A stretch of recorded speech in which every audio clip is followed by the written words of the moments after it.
pancreatic cancer ay sakit na kung saan nagkakabukol ang lapay ng isang tao, dahilan upang hindi na nito magawa ng maayos ang pagtunaw ng mga pagkain at pag-regulate ng blood sugar na nagiging sanhi ng marami pang komplikasyon.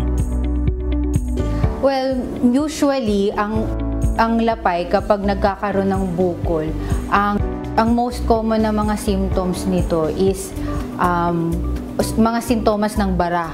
No? Kasi common din na nasa ulo ng lapay o yung pancreatic head, doon nagsisimula yung cancer. Yung ulo ng lapay natin, malapit yun doon sa bile duct natin, malapit din yun sa duodenum, which is yung unang bahagi ng bituka natin. So usually kapag nagkakaroon na ng symptoms ang lapay, ang cancer ng lapay, usually obstructed. So it's either naninilaw yung balat, o yung tinatawag nating jaundice, pwede rin magkulay siya ang ating ihi, tapos yung dumi natin na parang nagiging maputi. No? Pwede rin silang mangate, and then common din ang nagkakaroon sila ng abdominal pain.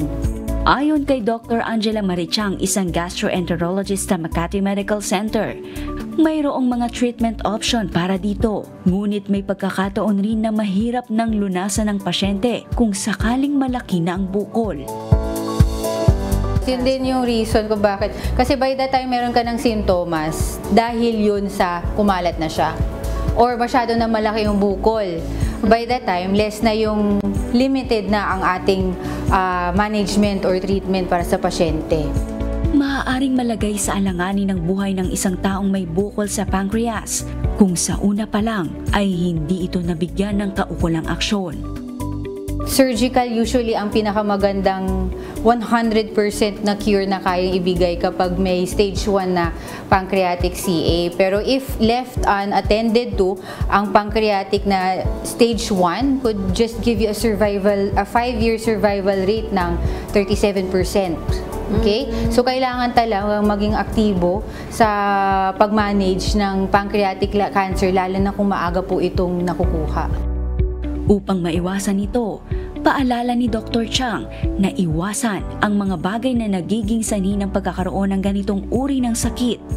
Kung may kamag-anak na mayroong ganitong history ng karamdaman, ay agad na magpakonsulta at i-monitor ang kalusugan. Dahil sa pagiging maagap sa sarili, mailalayo tayo nito sa mga nakaambang sakit. Live healthily po. Do not smoke, do not drink, do not eat too much samgyupsal. And i-monitor niyo po ang mga blood sugar ninyo. Okay? Tapos make sure na lang po na kung meron kayong mga kamag-anak na nagkaroon ng cancer, maging colon cancer, pancreatic cancer, pumunta po kayo sa inyong doktor para pwede niyo pong tanungin sa kanila kung kailangan na po ba kayo ma-screen or kung may mga risk factors po na kailangan pong babantayan. At para sa iba pang impormasyon ukol sa pancreatic cancer, manood lang ng programang Doctors on TV ngayong linggo, alas 7 ng umaga, dito lang sa UNTV. Kichi Cipriano, UNTV News and Rescue.